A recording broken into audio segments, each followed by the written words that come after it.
അതിന്റെ വേഷത്തിലുള്ള ബുദ്ധിമുട്ട് എന്താണ്? സാരി ആയിരുന്നില്ലേ അതിൽ യൂസ് ചെയ്തിട്ടുണ്ട്? സാരി യൂസ് ചെയ്തിട്ടുണ്ട്. പിന്നെ വേറെ ഒരു ഗൗണോ അങ്ങനത്തെ എന്തൊക്കെയോ. അല്ല, എത്ര ബുദ്ധിമുട്ടുണ്ട് ഈ സ്ത്രീകളായിട്ട് ഡ്രസ്സപ്പ് ചെയ്യുമ്പോൾ? സ്ത്രീകളുടെ ബുദ്ധിമുട്ട് മനസ്സിലായോ? ഇതൊക്കെ സ്ത്രീകളായിട്ട് ഡ്രസ്സപ്പ് ചെയ്യുമ്പോൾ ഇല്ല, എനിക്ക് എന്താ വെച്ചാല് ഇത് ഉടുക്കുന്നത് ഞാനല്ല, നമുക്ക് ഡ്രൈപ്പ് ചെയ്ത് തരാനൊരു ആളുണ്ടായിരുന്നു. വാഷ്റൂമിലൊക്കെ പോകുമ്പോഴൊക്കെ ബുദ്ധിമുട്ട് തോന്നിയിട്ടുണ്ട്. അത് പ്രത്യേകിച്ച് ആണുങ്ങൾക്ക് കുറച്ച് കൂടുതൽ ബുദ്ധിമുട്ടുണ്ടാവും അങ്ങനത്തെ വേഷത്തിൽ പോകുമ്പോൾ.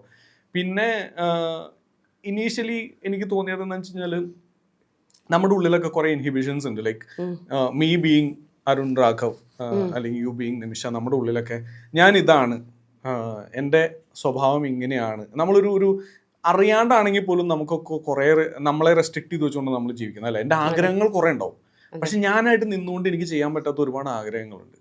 അപ്പോൾ എനിക്ക് അത് തോന്നിയത് ശരിക്കും പറഞ്ഞാൽ ഈ ഭാര്യ സീരിയൽ ചെയ്തിരുന്ന സമയത്ത് ഞാൻ ഒരുപാട് അധികം ആളുകളായിട്ട് ഇൻട്രാക്ട് ചെയ്യാത്ത, കുറച്ചൊന്ന് ഒതുങ്ങിക്കൂടുന്ന കൂട്ടത്തിലാണ്. ഒരുപാട് പേരോട് അങ്ങനെ സോഷ്യലൈസ് ചെയ്യില്ല, വളരെ ചുരുക്കം ഫ്രണ്ട്സേ ഉള്ളൂ. പക്ഷെ ഇങ്ങനത്തെ വേഷങ്ങൾ ഞാൻ ഇട്ട് കഴിയുമ്പോൾ എനിക്ക് എന്നെ എന്താ പറയുക, ബ്രേക്ക് ഫ്രീ പറയില്ല, നമ്മളങ്ങ് അഴിച്ചങ്ങ് വിടാൻ പറ്റും. ബിക്കോസ് അതെവിടെയോ ഞാനല്ല, ആ ഐഡന്റിറ്റി ഞാനല്ല എന്ന് തോന്നുന്നുണ്ട്. ഇപ്പോൾ ഒരു ഷാറുഖിൻ്റെ ഒരു മൂവി വന്നിരുന്നല്ലോ, മറ്റേ റബ്ബിനെ ബനാതി ജോഡി. അതിൽ ആ ഒരു സൂരി എന്ന് പറഞ്ഞൊരു ക്യാരക്ടറുണ്ട്, അതുപോലെ തന്നെ അയാൾ വേഷം മാറി വരുന്ന ഒരു ക്യാരക്ടറുണ്ട്. അപ്പോൾ ഒരാളിൽ ഇത്രയും ഡ്രാസ്റ്റിക് ആയിട്ടുള്ള മറ്റേ അപ്പിയറൻസ് ചേഞ്ച് ചെയ്യുന്നതോടുകൂടി അയാളുടെ ഉള്ളിൽ ഡ്രാസ്റ്റിക് ആയിട്ടുള്ള ബിഹേവിയറൽ ചേഞ്ചസ് എങ്ങനെ ഉണ്ടാവുന്നു ഞാൻ അന്ന് ക്വസ്റ്റ്യൻ ചെയ്യുന്ന. അതായത് പിന്നീട് ഞാൻ ചെയ്യുമ്പോൾ എനിക്ക് മനസ്സിലാകുന്ന വെച്ചാൽ അത് ശരി സാധിക്കും. നമ്മളെല്ലായിടത്തും എൻ്റെ പേരിനോട് ഞാൻ അറ്റാച്ച് ചെയ്ത് വെച്ചിരിക്കുന്ന ഒരുപാട് കാര്യങ്ങളുണ്ട്. അതായത് അരുൺ രാഘവ് അല്ലെങ്കിൽ ഇപ്പോൾ എന്നെ വീട്ടിൽ ഈ ക്യാരക്ടർ നെയിം കണ്ണൻ തന്നെ എൻ്റെ വീട്ടിലും വിളിക്കാം. അപ്പോൾ ഈ വ്യക്തിക്ക് ഞാൻ ഒരുപാട് പേരോട് സംസാരിക്കില്ല, ഞാൻ ഒരുപാട് പേരോട് ഫ്രണ്ട്ലി ആവില്ല, ഞാൻ കഴിക്കുന്ന ഭക്ഷണം ഇന്നതാണ്, ഞാൻ ഇന്ന കാര്യങ്ങൾ ചെയ്യുള്ളൂ എന്നുള്ളൊരു ചട്ടക്കൂട് ഉണ്ടാക്കി വെച്ചിട്ടുണ്ട്. ഇത് പൊട്ടുന്നത് ചിലപ്പോൾ ഞാനല്ലാത്ത ഒരു ഐഡന്റിറ്റി എനിക്ക് കിട്ടുന്ന സമയത്താണ്. ഞാൻ ഈ വേഷം മാറുന്ന സമയത്ത് എനിക്ക് അതുകൊണ്ട് തന്നെ ഈ സാരി ഉടുക്കുമ്പോൾ ആദ്യം ഭയങ്കര ബുദ്ധിമുട്ടായിരുന്നു. ഇത് ഉടുത്ത് ഞാൻ ആ ക്യാരക്ടർ ആയി കഴിഞ്ഞപ്പോൾ എനിക്ക് ഈസി ആയിട്ട് റൂട്ടിലിറങ്ങി നടക്കാൻ പറ്റി. എന്നെ ആര് ശ്രദ്ധിക്കുന്നുണ്ട്, ബിക്കോസ് അവർ കാണുന്നത് ഏതോ ഒരു സ്ത്രീ അല്ലെങ്കിൽ ഏതോ ഒരു വേഷം കിട്ടിയ ഒരാൾ പോകുന്നു, അവർ എന്നെ റിലേറ്റ് ചെയ്യുന്നില്ല. അവിടെ അവർ കാണുമ്പോൾ ഇത് അരുണാണെന്നുള്ളത് മനസ്സിലാക്കുന്നില്ല. അപ്പോൾ എനിക്ക് അവിടെ ഫ്രീ ആയിട്ട് നടക്കാൻ പറ്റി. അവിടെ അതേസമയം ഞാനാണെന്ന് പുറത്തുള്ളവർ തിരിച്ചറിയുന്നുള്ള ബോധ്യം വന്നാൽ എനിക്കത് ചെയ്യാൻ പറ്റില്ലായിരുന്നു. ആ ക്യാരക്ടർ ഭയങ്കര അതെ. എനിക്ക് തോന്നി ഹിറ്റ്ലർ എന്ന് പറഞ്ഞൊരു കഥ, ഹിറ്റ്ലറിൽ ഒരു ദേഷ്യക്കാരനായ ഒരാളാണ്. യഥാർത്ഥത്തിൽ ദേഷ്യക്കാരനാണോ ചെറുതായിട്ടാണ് അങ്ങനെയാണെന്നറിയാം എനിക്ക് മനസ്സിലായത്. എനിക്കൊരു കോണ്ടാക്ട് അയച്ചിട്ട് എനിക്ക് ആ കോണ്ടാക്ട് കിട്ടിയില്ലല്ലോ, ഞാൻ നിനക്ക് അയച്ചതാണല്ലോ എന്നോട് പറഞ്ഞത്. അപ്പൊ തന്നെ അതായത് ഞാൻ അത്യാവശ്യം ദേഷ്യം ഉണ്ട്, പക്ഷെ ആ ദേഷ്യം അങ്ങനെ എല്ലാവരുടെ അടുത്തും കാണിക്കാറില്ല. എന്നെ അത്ര പ്രൊവോക്ക് ചെയ്ത് കഴിഞ്ഞാൽ പുറത്ത് കാണിക്കുള്ളൂ, അല്ലെങ്കിൽ എന്നെ അടുത്ത് വളരെ ക്ലോസ് ആയിട്ടുള്ള ആളുകൾക്ക് മാത്രമേ അറിയുള്ളൂ.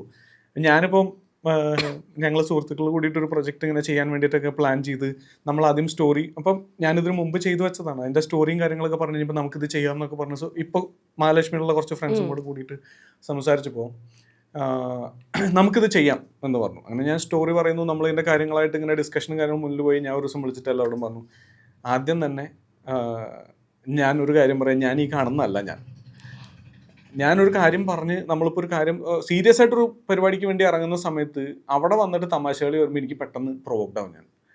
അപ്പം ചിലപ്പോൾ ഞാൻ പറയുന്നത് അയ്യോ ഇത് ഈ ചേട്ടനല്ലല്ലോ ഇത്ര നേരം സംസാരിച്ചെന്നുള്ള രീതിയിൽ ചിലപ്പോൾ തോന്നിയേക്കാം.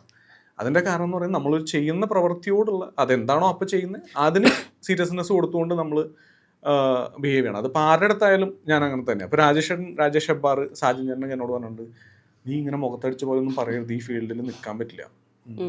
എന്നോട് പറഞ്ഞു നീ ഒന്ന് ഒതുങ്ങണം.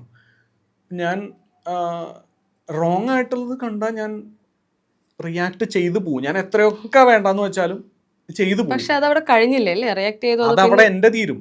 പക്ഷെ ഈ കേൾക്കുന്ന ആളുകൾ അത് മനസ്സിൽ വെച്ചുകൊണ്ട് പിന്നീട് അത് എന്താ പറയാ, നമുക്ക് അങ്ങനെ ഉണ്ട്, ഇൻഡസ്ട്രി അങ്ങനെയാണല്ലോ. ഇവിടെ പ്ലീസ് ചെയ്ത് നിൽക്കുന്നവർക്കാണ് കൂടുതലും.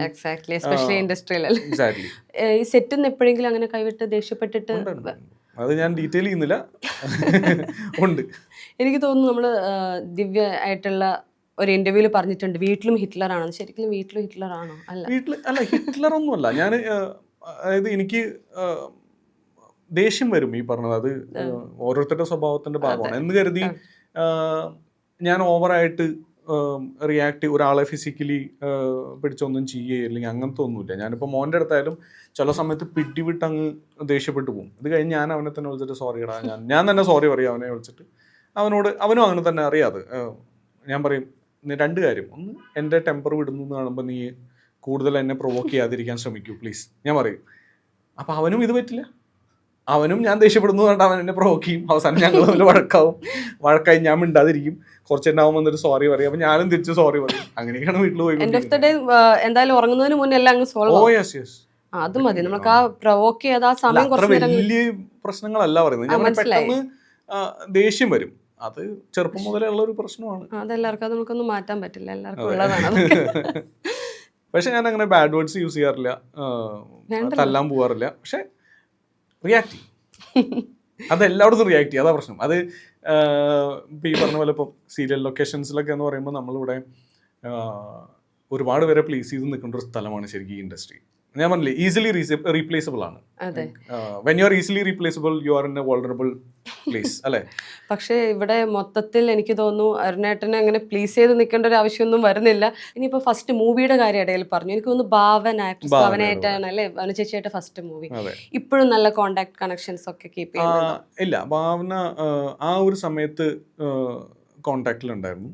അത് കഴിഞ്ഞ് പിന്നെ ഇഷ്യൂസും ഒക്കെ ഉണ്ടായിരുന്നല്ലോ. അതിന് ശേഷം പിന്നെ കല്യാണത്തിന് വിളിച്ചിരുന്നു, എനിക്ക് പോകാൻ പറ്റിയില്ല. ഇപ്പൊ റീസെന്റ് കേസിന്റെ ഒക്കെ കാര്യങ്ങളൊക്കെ വരുമ്പോൾ വിളിച്ച് അങ്ങനെ ഒന്നുമില്ല, അതൊന്നുമില്ല. അങ്ങനെ ആ ഒരു സമയത്ത് കുറച്ച് കോണ്ടാക്ട് ഉണ്ടായിരുന്നു. പിന്നീട് ഈ കല്യാണത്തിന് വിളിച്ചിരുന്നു. അതിനുശേഷം അങ്ങനെ കോണ്ടാക്ട് ഒന്നുമില്ല. ജസ്റ്റ് എവിടെയെങ്കിലും കണ്ടു കഴിഞ്ഞാൽ എന്തായാലും തിരിച്ചറിയും, സ്വാഭാവികമായിട്ടും. അത്ര ഒരുപാട് അനുഭവമൊക്കെ ഒരു ഇന്റർവ്യൂവിൽ പങ്കുവച്ചിട്ടുണ്ടായിരുന്നു. നല്ലൊരു സൗഹൃദം ഗോപിക ഭാവന ആ ഒരു ടീമായിട്ടല്ലേ. അതേപോലെ സീരിയൽ പറയുകയാണെങ്കിൽ മഹാലക്ഷ്മിയിലും ഇപ്പൊ ഒത്തിരിയിലും ഒരുമിച്ച് വർക്ക് ചെയ്യുന്ന ആൾക്കാരാണ് രാഹുൽ റാം ആൻഡ് അല്ലേ, ഇതിലെ ശ്രീനാഥ് എന്നുള്ള ക്യാരക്ടറിന്റെ കൂടെ ഉണ്ട്. അപ്പൊ ഒരു നല്ല സൗഹൃദമാണോ രണ്ടുപേരും തമ്മിൽ? എങ്ങനെയാണ്? തീർച്ചയായിട്ടും രാഹുൽ ഈ പറഞ്ഞ പോലെ ഒരു ബ്രദറിനെ പോലെ തന്നെയാണ്. നമ്മളിപ്പോൾ എസ്പെഷ്യലി ഇപ്പോൾ 2 മാസത്തിൽ എനിക്ക് തോന്നുന്നു ഞാൻ എൻ്റെ വീട്ടിലുള്ള ആൾക്കാരെ കാണുന്നതിനേക്കാൾ കൂടുതൽ രാഹുലിനെ കാണുന്നുണ്ട്. അവിടെ പോയാലും രാഹുലുണ്ട്, ഇവിടെ പിന്നെ രാഹുൽ ഉണ്ടായിരുന്നു, ഞാനാണ് പിന്നീട് വന്നത്. അവിടെ രാഹുൽ ഉണ്ണി, ഇവിടെ അവിടെ ഉണ്ണിയായിട്ട്, ഇവിടെ കണ്ണനും ഉണ്ണിയാണ്, ഇവിടെ വിവേകും ശ്രീനാഥുമാണ്. അങ്ങനെ അപ്പൊ രാഹുൽ വളരെ എനിക്കറിയാം നല്ല നല്ല പയ്യനാണ്. നമ്മൾ കോമൻസ് ഒരുപാട് കാണും. ലവ് ഫ്രം തായ്ലൻഡ് ഒരുപാട് പേര് മഹാലക്ഷ്മി എന്ന സീരിയലിനെ സ്നേഹിക്കുന്ന ഒരുപാട് പേര് ഇതിൽ റിക്വസ്റ്റ് ചെയ്ത ഒരാൾ കൂടിയാണ്. 2 പേരെ ഒരുമിച്ച് റിക്വസ്റ്റ് ചെയ്തിട്ടുണ്ടായിരുന്നു.